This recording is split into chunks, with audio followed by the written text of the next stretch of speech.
நம்ம இலக்கியா இருந்துட்டு இப்போ செம்ம கோவத்தோட இருக்கிறது மட்டும் இல்லாம, அஞ்சலிய இப்போ உண்டு இல்லன்னு பண்றாங்க. அதாவது அஞ்சலி இப்போ வந்து பார்த்தீங்கன்னா, "நீ டிஸ்சார்ஜ் ஆகி வீட்டுக்கு போலாம். முதல்ல வந்து பார்த்தீங்கன்னா, எந்திரிச்சு ரெடி ஆவு" அப்படின்ற மாரி சொல்லும்போது, இல்ல இலக்கியா, இப்பதான் முன்னதான் கொஞ்ச நேரத்துக்கு முன்னாடி தான் டாக்டர் வந்து சொல்லிட்டு போனாங்க. இன்னும் 2 நாள் வந்து பார்த்தீங்கன்னா, தங்கி இங்க ரெஸ்ட் எடுக்கணும்னு சொல்லிட்டு, நீ என்னடான்னா இப்பவே வந்து பார்த்தீங்கன்னா, கிளம்பலான்னு சொல்லிட்டு வந்து சொல்றியே! இப்படி வந்து பார்த்தீங்கன்னா, முன்னாடியே போனா வேற எதுவும் பிரச்சனை வராதா?" அப்படின்ற மாரி வந்து சொல்லி, இப்போ அஞ்சலியோட அம்மா சிந்தாமணி வந்து பார்த்தீங்கன்னா கேட்குறாங்க. "அத்தை, நான் தான் சொல்றேன்ல, நானே டாக்டர், நானே மந்திரி. நீங்க எதுக்காக கவலைப்படுறீங்க? எந்த ஒரு ஆபத்தும் வராது. இப்ப என்ன டாக்டர் சொன்னா ஓகேங்களா? நீங்க வந்து இப்ப என்ன ரெடி ஆகுறீங்களா?" அப்படின்னுமா வந்து சொல்லிட்டு, இப்போ டாக்டர கூப்பிட்டு வந்து சொல்ல சொல்றாங்க. அந்த டாக்டரும் வந்து இப்ப வந்து ஆமா. நீங்க வந்து இப்ப என்ன இப்போ டிஸ்சார்ஜ் தான் கிளம்பலாம் அப்படின்ற மாரி வந்து சொல்லிடுறாங்க. டாக்டர் என்ன சொல்லிட்டு இருக்கீங்க நீங்க? அஞ்சலியோட வயித்துல வந்து பார்த்தீங்கன்னா, இன்னும் வந்து கொஞ்சம் பாய்சன் வந்து மிக்ஸ் ஆயிருக்கு பிளட்ல. அது எல்லாத்தையுமே கியூர் பண்ணணும்னா, இங்கருந்து வந்து பார்த்தீங்கன்னா, ரெஸ்ட் எடுத்து இன்ஜெக்ஷன்லாம் போடணும்னு சொன்னீங்களே, என்னாச்சு? அப்படின்ற மாரி கேட்கும்போது, அத்தை இனிமே எந்த ஒரு இன்ஜெக்ஷனும் தேவையில்ல. அஞ்சலி பூர்ணமா குணமாயிட்டா. இதுக்கப்புறம் நீங்க கவலையே படாதீங்க. இப்போ நான் குடுக்க போற ஷாக்ல, அதாவது குடுக்க போற அந்த ட்ரீட்மெண்ட்ல, இந்த இடத்துல வந்து பார்த்தீங்கன்னா, கண்டிப்பா அஞ்சலி வந்து கண்டிப்பா கியூர் ஆயிடுவான்னு நெனைக்கிறேன் அப்படின்ற மாரி வந்து சொல்லிட்டு, அதுக்கப்புறம் தான் அந்த வீடியோ எவிடன்ஸே காட்டுறாங்க. அஞ்சலிக்கு சரியான அள்ளு வந்து விட்டுருது. ஏன்னா, அஞ்சலி வந்து பார்த்தீங்கன்னா, இத கொஞ்சம் கூட எதிர்பார்க்கவே இல்ல. இப்படிலாம் நடக்கும், இந்த மாரிலாம் நடக்கும் அப்படின்ற மாரி வந்து சொல்லி, அதுக்கு முன்னாடி என்னவெல்லாம் நடக்குது அப்படின்னு சொல்லிட்டு பார்க்கறதுக்கு முன்னாடி, இப்ப தான் நம்ம சேனலுக்கு ஃபர்ஸ்ட் டைம் வரீங்க அப்படின்னா, கீழ இருக்க சப்ஸ்கிரைப் பட்டன பிரஸ் பண்ணிக்கோங்க.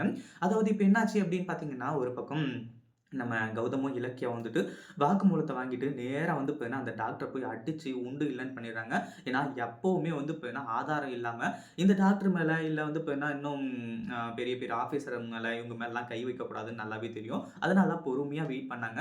கடைசில இந்த டாக்டருக்கு எதிரா என்னென்னலாம் எவிடன்ஸ் இருக்கோ, அது எல்லாமே வந்து பார்த்தீங்கன்னா, கிடைக்க ஆரம்பிச்சுச்சு. அது எல்லாத்தையும் வச்சு தான் இப்போ டாக்டர்ன்னு கூட பார்க்காம, அவன அடிச்சு, துவச்சு தோல வந்து பார்த்தீங்கன்னா, உரிச்சுட்டு இருக்காங்க. அடுத்ததா என்னாச்சு அப்படின்னு பார்த்தீங்கன்னா, இந்த டாக்டர கூட்டிட்டு நேரா அஞ்சலியோட ரூம்க்கு வந்து போக ஆரம்பிச்சுறாங்க. அஞ்சலி வந்து பார்த்தீங்கன்னா, அங்க அப்படியே கத்தி கதறிட்டு இருக்கா. "ஐயோ! அம்மா எனக்கு இங்க வலிக்குதே, அங்க வலிக்குதே" அப்படின்ற மாரி வந்து சொல்லி, ஆனா கடைசில நம்ம இலக்கியா குடுத்த ஷாக்ல அஞ்சலிக்கு வலியெல்லாம் பறந்து போயிடுச்சு. "என்ன அஞ்சலி வலியெல்லாம் பறந்து போயிடுச்சு போல. இப்ப குடுக்குறேன் பாரு உனக்கு ஒரு வலி" அப்படின்னு சொல்லிட்டு வந்து பார்த்தீங்கன்னா, பல்லார்ன்னு கன்னத்து மேலயே ஒரு அற விட ஆரம்பிச்சுறாங்க. "என்ன காரியம் பண்ணி வச்சிருக்க நீயு?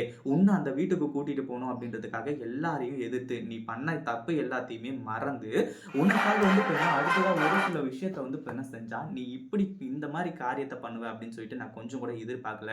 அப்படின்ற மாரி வந்து பயங்கர கோவத்தோட வந்து சொல்றது மட்டும் இல்லாம, இதுக்கப்புறம் நீ உண்மையிலேயே வந்து பார்த்தீங்கன்னா, திருந்துனாலுமே கூட உன்னெல்லாம் வந்து பார்த்தீங்கன்னா, நான் உன்ன கார்த்திக் கூட சேர்த்து வைக்கிற மாரியே இல்ல. அப்படின்ற மாரி வந்து சொல்லி பயங்கர கோவத்தோட வந்து சொல்லிட்டு இருக்காங்க. இந்த அஞ்சலி அப்படியே ஐய்யயோ! ஐய்யயோ! நான் வந்து பார்த்தீங்கன்னா, தப்பு பண்ணிட்டேன் இலக்கியா அப்படின்ற மாரி சொன்னாலுமே கூட, இதுக்கப்புறம் வாய்ப்பே கிடையாது. ஒரு பக்கம் வந்து பார்த்தீங்கன்னா, பயங்கர கோவத்தோட வந்து பார்த்தீங்கன்னா, இலக்கியாவும் கௌதமும் வந்துட்டு அஞ்சலிய உண்டு இல்லன்னு பண்றாங்க. அதே மாரி அந்த டாக்டரையும் வந்து பார்த்தீங்கன்னா, போலீஸ் கிட்ட புடிச்சு குடுத்து, அந்த ஹாஸ்பிட்டலுக்கே வந்து பார்த்தீங்கன்னா, சீல் வைக்கிறாங்க. இத பத்தி நீங்க என்ன நினைக்கிறீங்க? அந்த வீடியோ பிடிச்சிருந்தா லைக் பண்ணுங்க, ஷேர் பண்ணுங்க. இப்ப தான் நம்ம சேனலுக்கு ஃபர்ஸ்ட் டைம் வரீங்க அப்படின்னா, கீழ இருக்க சப்ஸ்கிரைப் பட்டன பிரஸ் பண்ணிக்கோங்க.